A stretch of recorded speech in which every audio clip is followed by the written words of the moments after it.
In the quiet company of our daily struggles, it's easy to forget that God's grace does not wait for our perfection. This story, gently told by the Master, reminds us that even in our flaws, we are called.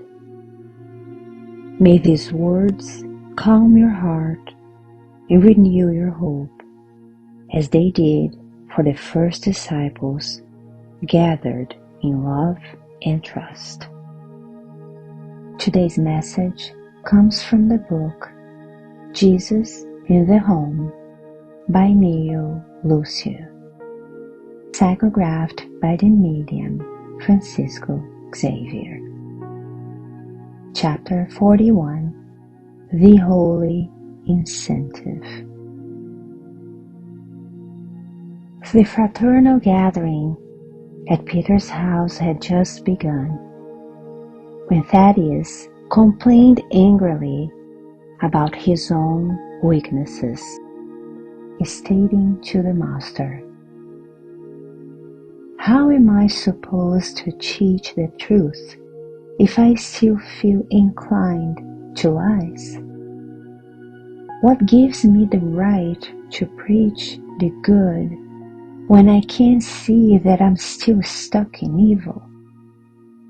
How can I praise divine spirituality if my animal nature shouts so loudly?"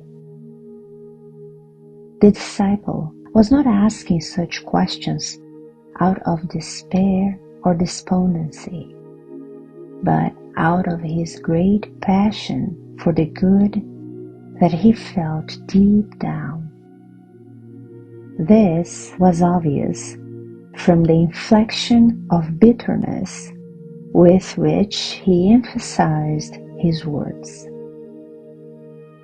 Understanding his frustration, Jesus sympathetically told the following story. A holy student of the law, one of those who are faithfully dedicated to the truth, was called by the Lord to tasks of prophecy. He earned a living as a merchant of remedies, carrying his healing herbs and elixirs from the city to the countryside by using a capricious and unreliable donkey. But when reflecting on his shortcomings, he became profoundly depressed. He concluded that it wasn't right for him to collaborate in revelations from heaven due to his state of inner impurity, and so he stopped. He attended to his obligations as caretaker of the sick, but he refused to teach the divine word to people, regardless of the pleas from those who knew about his gifts of intelligence and inspiration. However, sensing that the heavenly will was compelling him to perform his tasks nonetheless, and noting that his mental conflicts were becoming increasingly overwhelming, on one particular night, after weeping excessively, he begged for enlightenment from the Almighty. He then dreamed that an angel came to him in his work as a merchant.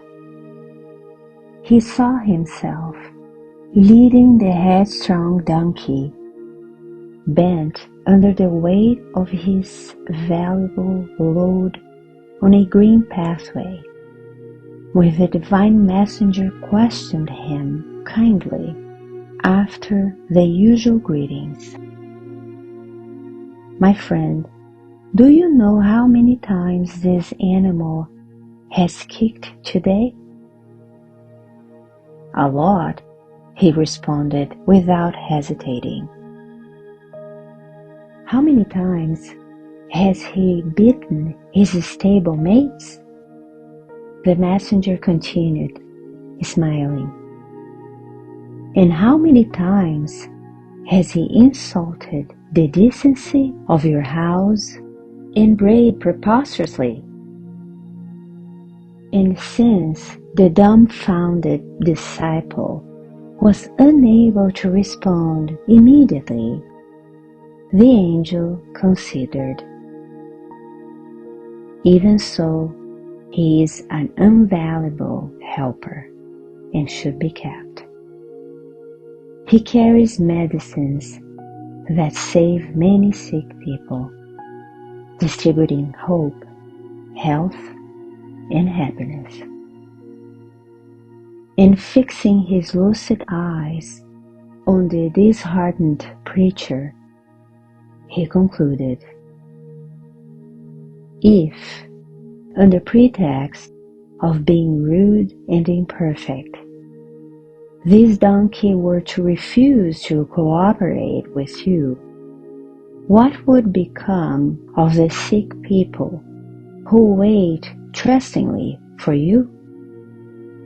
Go back to the enlightened mission that you forsook, and even though you cannot, at this moment in time, serve our Supreme Father as a purified man, attend to your duties nonetheless, spreading comfort and goodwill like a valuable and useful animal. In the blessings of service, you will be more easily found by the messengers of God, who, in recognizing the goodwill in your accomplishments of love, will take pity on you, helping your temperament and perfecting it to the degree that you tame and value your unrefined yet priceless donkey. In an instant, the preacher found himself once again in his body, awake and now happy because of the answer from heaven, which would readjust his erroneous behavior. The place was quiet, and the disciple looked at the master thankfully. And after a few minutes of obvious consolation on everyone's faces, Jesus concluded, "Work for the good is a holy incentive to strive for perfection. Through it, a sinful soul may open up to heaven, just as the lily opens up to the light while its roots are still buried in the ground." Then the master started contemplating the stars sparkling in the night sky. Thaddeus, overcome with emotion, approached and kissed his hands with tender reverence. So let us walk on, imperfect but willing, like the humble donkey, bearing gifts of healing. Our service, however simple or stumbling, is never wasted in the eyes of heaven. The path to light begins not with purity, but with purpose. May peace fill your steps and love lead you home. So be it.